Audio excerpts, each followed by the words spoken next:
ጤና ይስጥልን ተመልካቾች እንዴት አላችሁ? መረጃዎችን አጋራችኋለሁ። በተለይም ዓለም ላይ ምን ተፈጠረ ከዚህ ከኢራንና ከእስራኤል ከአሜሪካ ውጥረት ጋር በተገናኘ ጠቅላይ ሚኒስትር ቤንያሚን ኔታንያሁ ምን አሉ?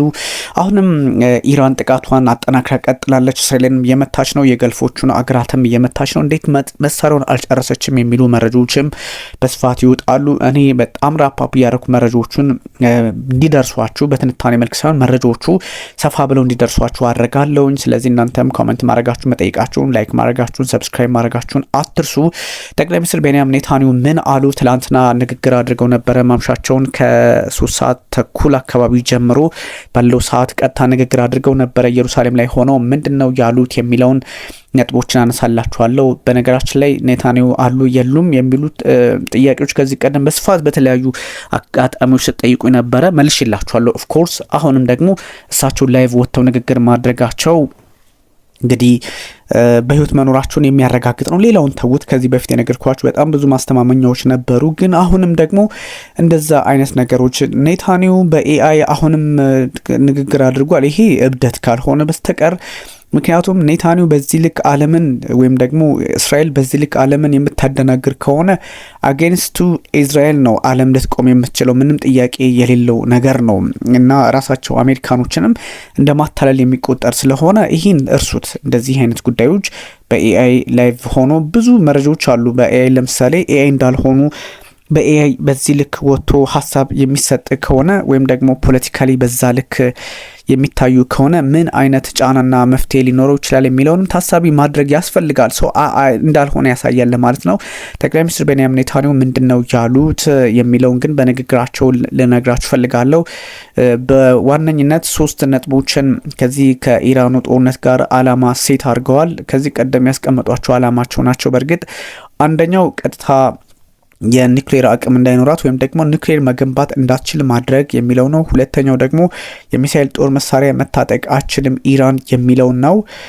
ትታጠቃለች አትታጠቅም የሚለው እንዳለ ሆኖ ሚሳኤሎች እንዳይኖራት ማድረግ። ሶስተኛው ደግሞ የኢራን ሕዝብ መንግስት እንዲገለብጥ ወይም ደግሞ ለተቃውሞ ወደ ጎዳና እንዲወጣ ልክ እንደ 1953 የመሐመድ ሞሳዲክ አይነት ነገር እንዲፈጠር ማድረግ። እነዚህን አላማዎችን አስቀምጠዋል። በዋነኝነት ይህን ነው ያስቀመጡት ጠቅላይ ሚኒስትር ቤንያሚን ኔታንያሁ። ከዛ ውጭ ደግሞ ጦርነቱ ውስጥ የቀጠለውን የፈጀውን ጊዜ ይፍጅ፣ አስፈላጊ እስከሆነ ድረስ እንቀጥልበታለን የሚል ሀሳብ ነው ያስቀመጡትና ይሄ ትንሽ የጦርነቱ ሊቀጥል እንደሚችል ያሳያል። በዛ ላይ አንዳንድ የምዕራባውያን ሀገራት ደግሞ ትንሽ ጀርባ የመስጠት አይነት ነገር ነበረ ከዚህ በፊት። አሁን ደግሞ በሆርሙዝ አካባቢ አንድ ላይ የሚቆሙበትን እድል ለመፍጠር እንትን እያሉ ነው። ለምሳሌ እነ ብሪታንያ፣ እነ ፈረንሳይ፣ እነ ዩናይትድ ኪንግደም፣ እነ ጃፓን የመሳሰሉ አገራት አሁን ፊታቸውን ወደ እንግዲህ ሆርሙዝን በተረጋጋ መንገድ ለመርከቦች እንዲያልፉ በማድረግ የሚሳኤልና የድሮን ጥቃቱን ተቋቁሞ ወደዛ አካባቢ ለማስቀጠልና ጉዳዮችን በተለየ መፍትሄ ለማምጣት ሆርሙዝን ለማስከፈት አብረን እንሰራለን የሚል ሀሳብ ሰጥተዋል። ምናልባት ይህ ጉዳይ ትንሽ ከዚህ ቀደም ሲባል እንደነበረው አውሮፓውያን እስከመቼ በዚህ ጦርነት ላይ ከአሜሪካ ጎን ላይ ሰለፉ ይችላሉ የሚለውን ጥያቄን በድጋሚ ያመጣ ሆኗል። በባህረ ሰላጤ ወይም ደግሞ በገልፍ ሀገራት ላይ የሚፈጸሙ የሚሳኤልና የድሮን ጥቃቶች አሁንም ኢራን በጣም አጠናክራ ቀጥላለችና የተባበሩት አረብ ኤሚሬቶች፣ ዩኤኢ፣ ባህሬን፣ ሳውዲ አረቢያ፣ ኩዌት የመሳሰሉ አገራት እዛ አካባቢ ያሉት የሚሳኤልና የድሮን ሰለባ መሆናቸውን ቀጥለዋልና እጅግ አስቸጋሪ ነው። የዩኤኢ ወይም ደግሞ የአቡዳቢ መከላከያ ሚኒስትር ከኢራን የተተኮሱ ሚሳኤሎችና ድሮኖችን የማክሸፍ ስራ ላይ ተጠምጃለሁ የሚል ሀሳብ ሲሰጥ ነበረ። እስራኤልም በተመሳይ በዛ ልክ ነበረችና እጅግ አስቸጋሪ ሁኔታዎች፣ ውጥረቶች እንዳሉ የሚጠቁሙ መረጃዎች አሁንም መውጣታቸውን ቀጥለዋል። ኤፍቢአይ እንግዲህ የኢራን የመረጃ መንታፊ የሚባሉት ወይም ደግሞ ሃከርስ የሚጠቀሙባቸውን 4 ድረገጾች ይዣቸዋለሁ ወይም ደግሞ ካንትሮል አድርጌያለሁ የሚል መረጃ አጋርተዋል። ኢራን አሁን ሳይበሩም ላይ እየተዋጋች ነው ማለት ነው። ስለዚህ ኤፍቢአይ መቀመጫቸው ኢራን ነው ወይም ደግሞ ዴርሲት መቀመጫቸው ኢራን ውስጥ ነው። በአሜሪካ ኩባንያዎች ላይ የሳይበር ጥቃት ይፈጽማሉ። እነዚህ ሳይበር አታክ እጅግ አስቸጋሪ ነው። የመረጃ በመውሰድ በመመንተፍ በመመዝበር የሚካሄዱ ወይም ደግሞ 4 ድረገጾች ከዚህ ጉዳይ ላይ ተያያዥነት ያላቸውን በቁጥጥር ስር አውያለሁ ወይም ደግሞ ይዣቸዋለሁ የሚባለውን ሀሳብ ነው የሰጠውና ኢራን ዋርፌሯ የሳይበርም እየሆነ መምጣቱን ይጠቁማል። ኤፍቢአይ የአሜሪካ የኤፍቢአይ እንግዲህ የመረጃ ቢሮ ማለት ነው በዚህ ልክ ሀሳቡን ሰጥተዋል። የፍትህ ቢሮውም ደግሞ በቁጥጥር ስር የዋለው የአርጂሲ እንደዚሁም ደግሞ የደህንነት ሚኒስቴር መረጃ በተለያየ አጋጣሚ በእስራኤል ውስጥ እና በአሜሪካ ውስጥም ጭምር በእስራኤል ውስጥም ጭምር ሊሆን ይችላል። በዋነኝነት ግን በአሜሪካ መመዝበር የሚባሉትን አጋጣሚዎች ተጠቅመው ምንተፋቅዶችን ለማደናቀፍ የሚደረጉ ጥረቶችን ሁሉ በፍትህ ቢሮ አጋጣሚዎች በቁጥጥር ስር አድርጌያለሁ ብለዋል። ታዲያ እነዚህ የተያዙ ድረገጾች የጋዜጠኞችን ሁኔታ ወይም ደግሞ ያገዛዙ ተቃዋሚዎችንና የእስራኤል ሕዝብ ህይወታቸው እንዲያጡ ወይም ደግሞ እንዲገደሉ ጥሪ በማስተላለፍ ይጠቀሙባቸው የነበሩ ድረገጾች ናቸውና እነሱን በቁጥጥር ስር አውያለሁ ነው የሚለው ኤፍቢአይ። ጉዳዩ ስብስብ ነው። ጠቅላይ ሚኒስትር ቤንያሚን ኔታንያሁ ትላንት በነበራቸው ንግግር አስፈላጊ እስከሆነ ድረስ ይቀጥላል በሚል ሀሳብ ሰጥተዋል። አሁንም በእርግጠኝነት የጠቅላይ ሚኒስትር ቤንያሚን ኔታንያሁ ጉዳይ ምላሽ ሲሰጡ እሳቸው ናቸው አይደሉም የሚል ጥያቄ ደግሞ በሌላ በኩል የሚያሳስቱ ሰዎች የተመለከትኩኝ ነበርና ኔታንያሁ በእርግጥም በህይወት አሉ የሉም የሚለውን ከዚህ ቀደም ባለው ሁኔታ ኦፍኮርስ ሰዎች ጥያቄ ያነሱት ምን መሰላችሁ? ትናንተም በሌላ ገጽ ነግሬያችኋለሁኝ። የያኢር ኔታንያሁ የእስራኤል ጠቅላይ ሚኒስትር ልጅ ያኢር ኔታንያሁ የኤክስ ገጹን መጠቀም ካቆመ 7 ቀን ሆኖት ነበረ።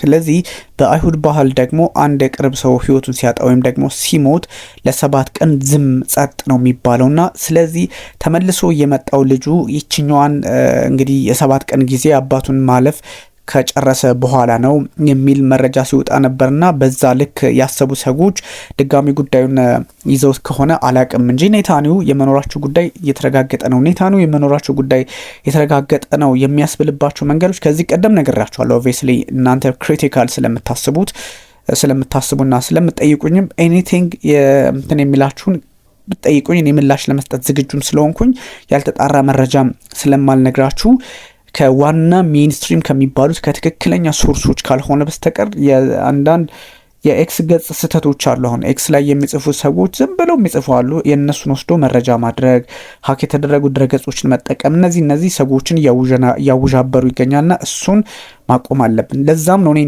ስጠይቁኝም ደስ የሚለኝና ብዙ ሁኔታዎችን እና እንደዚህ አይነት ጉዳዮች መስጠት ለእናንተ ግልጽ ነው። ግን ኔታንያሁ መኖራቸውን ከሚያረጋግጡ ጉዳዮች መካከል ባለፈው ነግሬያችሁ ነበረ። ያኛው ካፌ ታዩበት የተባለው ካፌ ሪል ነው ወይ? ካፌው አለ ወይ? በምድር ላይ ኤግዚስት ያደርጋል ወይ? ከምድር ላይ አልፎ ደግሞ ኔታንያሁ ታዩበት በተባለው በኢየሩሳሌም ውስጥ ነው ወይ ያለው የሚለውን እንደዚሁ በግልጽ ማስቀመጥ፣ ኢየሩሳሌም ውስጥ ነው ያለው የሚለውን ማወቅ፣ የኮፊ ብራንዱን ሁላ ሳይቀር ታሳቢ ያደርጋሉ። ኔታንያሁ ትክክለኛ ሰው ናቸው አይደሉም የሚለውን በጂኦግራፊካሊ ሎኬት ተደርጎ ተጣርቶ ነው። ስለዚህ ካፌው አለ፣ በትክክል ኔታንያሁ ሰው ናቸው አይደሉም ጂኦሎኬት አድርገው በሚባልበት ሁኔታ እሳቸውን መሆናቸውን ማረጋገጥ ነው። አንደኛው በሱ የተረጋገጠ ነው። ስለዚህ በጂኦፖለቲካል በጂኦግራፊ ሎኬት ተደርገው እሳቸው መሆናቸው የተረጋገጠ ነው። ሳይንሳዊ መንገዱ እንደዛ ነው። ሁለተኛ ደግሞ እስራኤል ይህን የምታደርግበት ምክንያት የላትም። አንደኛ እስራኤል ይህን የምታደርግ ከሆነ ለዓለም ያላትን ንቀት ነው የምታሳይበት። ለዓለም በጣም ያላትን ንቀት ያሳይባታል። ወይም ደግሞ ይህን ካደረገች ማለት የሌሉ ሰው ልክ ኢትዮጵያውያን አንድ ጊዜ አጼ ምኒልክ ህይወታቸውን አጥተው ወይም በሌሉበት በፈረሱ ስንገዛ ነበር እንደሚባለው አይነት ሊሆን ይችላል። ስለዚህ በዚህ አጋጣሚ ዓለምን ልትነቃ አትችልም ኢራን እስራኤል። ስለዚህ ይህን የምታደርግ ከሆነ ነገ ከማን ጋር ነው የምትሰራው? አጋሮቿና አሜሪካስ ቢሆን በዚህ ልክ እየተሸወዱ ነው ወይ የሚቀጥሉት? ስለዚህ አይደለም ሰው ያኛውም ከዓለም ጋር ልትጣረስም ፍላጎቱ ስለማይኖራት ያን ታደርጋለች ተብሎ ማሰብም የዋህነት ነው። ሲቀጥል በጣም መረጃዎች አፈትልከው የሚወጡባት ሀገር ናት። ምክንያቱም ዴሞክራት ሀገር ነኝ ብላ ስለምትወስድ ራሷ እናት ደግሞ ኦቬስሊ ለህዝቧ የራሷ ህዝብ ነጻነት ስላለው በጎረቤቶቹ ላይ የምታደርሰውን ጥቃት እንትሆና እሱም ላይ ስላለ በቃ ሊኩድ ፓርቲም ሌሎችም ደግሞ ፓርቲዎች አንድ ላይ ተሰባስበው አዲስ ጠቅላይ ሚኒስትር ነው እንጂ የሚመርጡት እሳቸው ምን ስለሆኑ ነው ኔታንያሁ በዚህ ልክ እሳቸው ታሳቢ ሆነው እንዲቀጥሉ የሚደረገውና አንዳንድ ነገሮች ከዚህ አንጻር መውሰድም ያስፈልጋል ለማለት ነውና ለዛ ነው። ስለዚህ ኔታንያሁ ጦርነቱ የሚቀጥልበትን ሁኔታና አውደም የተናገሩበትን እድል ስንመለከት ትንሽ አስቸጋሪ ነው። በሌላ በኩል ደግሞ አሜሪካ ቀደም ሲል ነግሬያቸዋለሁ የሆርሙዝን ጉዳይ መቆጣጠር አልቻለችም። አንደኛ አጋሮች ጠየቀች። እነዚህ አጋሮች እኛ ብዙም የሚል ሀሳብ ሲያነሱ ማዕቀብ ወደ ማንሳት ገብታለች። የቀኑ ቪዲዮ ላይ በደንብ ስለነገርኳችሁ ብዬ ነው። ስለዚህ እንደዚህ አይነት አስቸጋሪ ሁኔታዎች አሉ። የኢራን ጉዳይ መካከለኛው ምስራቅን አይደለም ዓለምን እያተራመሰ ያለ ጉዳይ ነው። የመካከለኛው ምስራቅ ጦርነት ብቻ አይደለም፣ ይሄ ዓለምን እያተራመሰ ዩናይትድ ኪንግደም እንግሊዝ ውስጥ ብገቡ 140% የጋዝ ዋጋ ጨምሯል። ዩኬ እንግዲህ የዩናይትድ ኪንግደሙ ጠቅላይ ሚኒስትር ኬር ስታርመር ጭምር ይህን ቤተሰቦች እየተሰቃዩ ነው በሚድል ኢስት ውጥረት አማካኝነት የሚል ሀሳብ ነው የሰጡት እና ከባድ ነው የሚባለው ለዚህ ነው። በነገራችን ላይ አንዳንድ ሀገራት የሚፈልጉትን የቤት ስራም ለመጨረስ የዚህ ጦርነት ጉዳይ በር ከፍቶላቸዋል። እንደነ ቻይና ያሉ ሀገራት ታይዋንን ለመዋጥ እያሰፈሰፉ ነው። ያ ማለት ታይዋን የነዳጅ እጥረት፣ የኢነርጂ እጥረት፣ የኤሌክትሪክሲቲ እጥረት ገጠመኝ ያለች ነው። ስለዚህ ቻይና ምንድነው ያለችው? እንደዚህ አይነት ችግር እንዳይገጥማችሁ እኛ በጣም አባንዳንት የሆነ ኃይልና አቅም ስላለን የእኛን ተጠቀሙ የሚል መረጃ አጋርተው ነው ያረፉትና ስለዚህ እኛ ጋር በሰላም ብትቀላቀሉ ሰላም ትሆናላችሁ የሚል ሀሳብ ነው የሰጡትና በጣም ኦብቪየስሊ አስቸጋሪ ሁኔታዎች እንዳሉ መገመት አያዳግትምና ይህ ነው እንግዲህ የኢራናውያን ፉትቦለርስ ተመልሰዋል። ትንታኔ ያለን ብያቸዋለሁ። ጉዳዮች ትንታኔም እንደዚህ መረጃ መስጠትም ስለሆነ ቤተሰቦቻቸው ጋር the Iranian national women's football team has been given a hero's welcome in Tehran just weeks after they were thrust into the international crisis. ያ ማለት እንግዲህ ተመልሰዋል ወደ ቤታቸው እነዚህ የእግር ኳስ ተጫዋች ቤተሰቦቻቸውም ሴሌብሬት ሲያደርጉ እየተመለከትን ነበረ።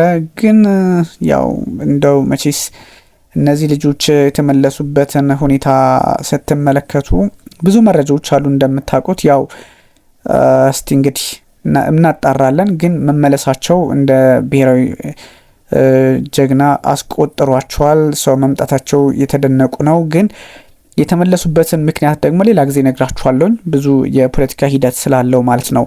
የኦይል ፕራይስ በጣም ዓለም ላይ መነጋገሪያ ሆኗል። ቀጥሏል፣ ጨምሯል። በጣም አስቸጋሪ ነው። $100 ከተሻገረ እንግዲህ ቆይቷል። አንዳንድ ሰዎች ይህን ጉዳይ እንዴት ነው ሊያዩት የሚችሉት የሚለውንም በግልጽ ማሳየት ያስፈልጋልና የፖለቲካ ኢንጌጅመንትን ብቻ አይደለም። ስለዚህ ይሄ ጉዳይ መልኩን እየቀየረ አስቸጋሪ ውጥረቶችን እንትን የሚል ነው። በዛ ላይ ይሄ ጦርነት አስቸጋሪ ደረጃ ላይ መድረሱን ከሚጠቁሙ ጉዳዮች መካከል አንደኛ ጠቅላይ ሚኒስትር ቤንያሚን ኔታንያሁ በፓርስ በተሰኘው የኢራን የነዳጅ መሰረተ ልማት ላይ ጥቃት እንደማይሰነዝሩ መናገራቸው፣ ሁለተኛ ደግሞ ፕሬዚዳንት ዶናልድ ትራምፕ ማዕቀቡን የነዳጅ ማዕቀብ የጣሉበትን በኢራን ኩባንያዎች ላይ ለማንሳት ሀሳብ መስጠታቸው እነዚህ የመሳሰሉ ነገሮች ስንመለከት እጅግ አስቸጋሪ መሆኑን ይጠቁማል። በዛ ላይ ደግሞ በሆርሙዝ ላይ እንደነ እንግሊዝ፣ እንደነ ፈረንሳይ፣ ጀርመን የመሳሰሉ አገራት ወደ 6 የሚሆኑ አገራት ለመተባበር ሀሳብ ማቅረባቸው የት እንደደረሰ ያሳያል። የኩዌት ኦይል ሪፋይነሪ በድሮን መመታቱ ግልጽ ሆኗል። ስለዚህ እጅግ አስቸጋሪ ናቸው። ሞር ሄቪ ኤክስፕሎዥን ሪፖርት ኢን ቴህራን ላይ ኤክስፕሎሽን እየተሰሙ ናቸው። የገልፍ አገራት ሪስፖንዲንግ ምሽቱን በጣም ሲጨነቁ ነው ያደሩት። እነ ዩናይትድ አረብ ኤሚሬት፣ እነ ኩዌት፣ እነ ሳውዲ አረቢያ፣ እነ ባህሬን የመሳሰሉ ሀገራትና ይህ አስቸጋሪ ነው። ዳሜጅ የወርልድ የላርጀስት ኤልኤንጂ ፕላንት ዊል ኮስት ከቢሊየንስ ኦፍ ኢነርጂ ኢራን ካታርን ይሄ ራስ ላፋን የተሰኘው ቦታ መመታቱ ያው ከገልፎቹ አካባቢ የተነሳውን የኢነርጂ ኃይል አስቸጋሪ ሊያደርገው እንደሚችለው ምናልባትም የኢራን 20 ቢሊዮን አሜሪካ ማነች። እንግዲህ ይህን መረጃ በደንብ ማየት ያስፈልጋል። ካታር በራስ ላፋን መመታት እጅግ የተበሳጨችባቸው በርካታ ጉዳዮች አሉ። ስለዚህ በጣም በካንትሪስ ኢነርጂ ሚኒስትር ታይቶ በማይታወቅ ሁኔታ ዋጋ ልንከፍል እንችላለን የሚል ነገር አለ። የካታር ሊኩዊድ ናቹራል ጋዝ ኤልኤንጂ ወይም የተጣራ ነዳጁ የተጣራ ሆኖ ፈሳሹ ማለት ነው በ17 በመቶ ለሚቀጥሉት 5 ዓመታት እንዲቀንስ ያደርጋል። ስለዚህ ሀገሪቱን $20 ቢሊዮን አሜሪካ በአመት ሊያሳጣት የሚችል ነውና በጣም ከባድ ውጥረት መፈጠሩን የሚያሳይ ነውና ብዙ ሰዎች ይህን ጉዳይ አቅለው ባይመለከቱት የሚል ሀሳብ ነው ያለኝ። እንግዲህ የኢራንን እንግዲህ የፐርሺያ አዲስ አመት ነው እንግዲህ ይደረጋል። ስለዚህ እሱን እንትን ለማለት ደግሞ ዝግጅት ላይ ናቸው። ብዙ ሀሳቦች ከግራም ከቀኝ የሚወጣሉ። መቼስ ጠንካሮች ናቸው ኢራኖች። ብዙ ነገሮቻቸውን ስትመለከቷቸው አሁንም የሚደንቁ ሆነዋና ውድ ተመልካቾች ሀሳቦችን ለማጋራት ነው። እናንተም የተለያዩ ሀሳቦችን ማንሳት ትችላላችሁ። ሰፋ ያለ መረጃና ትንታኔ ይቀርባሉ። ግን በዚህ ጉዳይ ላይ ደግሞ እንደው መረጃው እንዳይቀርባችሁ ብዬ ነው። አመሰግናችኋለሁ።